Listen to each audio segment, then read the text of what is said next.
Okay. Yes, my name is. Smile.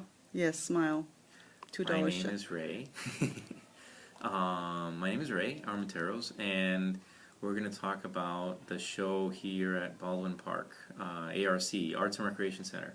I guess we should start about with the idea of the idea behind the work. It's funny. I did a presentation a few days ago, and I had to talk a little bit about what the work was about, so I can do a presentation about a couple of the techniques that I was using. Things like adhering skins onto panels and painting backwards, painting on a piece of plexi so that the paint can show on the backside, because they're double-sided paintings, right? And that's going into a different thing. But yeah, it showed a few different techniques. So I had to talk about the artwork, and then I noticed that everything I talked about, the idea behind the artwork, the idea that I'm getting my memories and I'm making them into tarot cards, because there's this two-part thing happening. You've got your personal memories, and this is what your art's about. And then at some point, regardless if what you do with it, when it goes out into the public, it becomes something else. And this is an idea that stuck with me, I think, since undergrad for a very long time. The fact that you get something, you make it, and then you bring it out, and it somehow doesn't really fall to your plan, for better or for worse. Sometimes it's actually for better, I think. So I talked about that and how I facilitate that by making my memories into tarot cards, and tarot cards being a very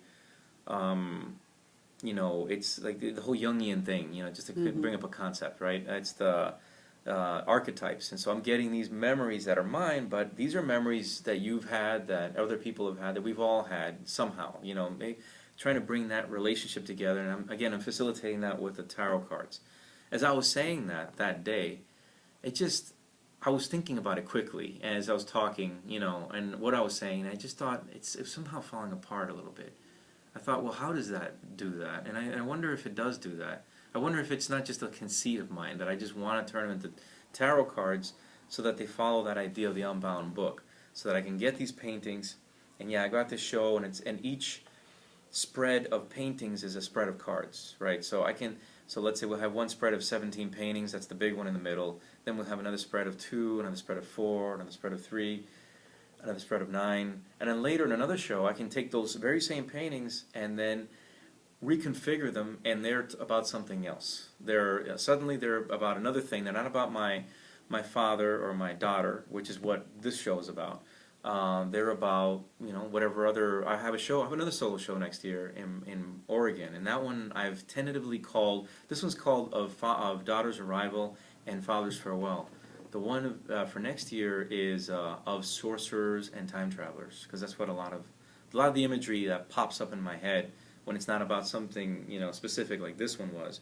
It's about time travelers. It's about magic. It's about things that are fantasy oriented, for lack of a better term. Sometimes comic book imagery, since I'm into comic books. I've been into comic books for a long time, and so yeah, I like that modular aspect of being able to take the same paintings and giving them a different job next time.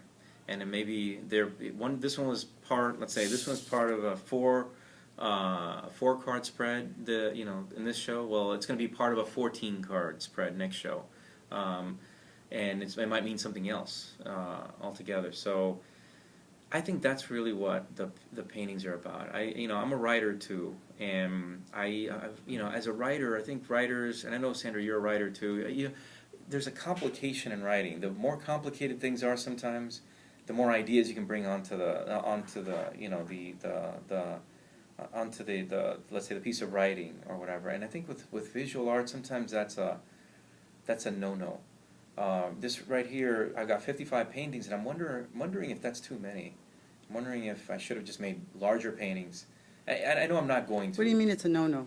It's a no-no because I think people, when they go to a show, they're standing around. They go to a reception, and in reception they might hang out for 2 hours, and they might talk to people and look at the show, talk to people, look at the show, and yet they don't think they have enough time to see all those 55 paintings. Today it really hit me as I looked at everything. I was like, there's just no way that Sandra's going to be able to, in 2 hours, even if you're looking at it for 2 hours, I don't know if you'd be able to really soak in all. It's too much information. It's a lot of information, exactly. And so I just wonder if that's the, if it's going back to that, my idea as a writer, you know, is saturating people with information, with different ways of looking at things. And again, I wonder if that's a fault. And so, but the whole idea of the tarot cards, I think, is making me think of the of giving almost a narrative to these things. You know, like when you put 4 paintings together, it's different than when you just see one. Mhm. When you see one painting, in my artist statement, I don't know if I gave you the artist statement or not. The artist statement, I remember writing that it's the single painting could just fall into itself a little bit. It's about itself. Whereas when you put 2 next to each other, they communicate somehow. It's a And community. That's a what? It's a community. It becomes a community. And when you add more, you have even more of that happening, Mhm. right? And so, did the lights just turn on? Mhm.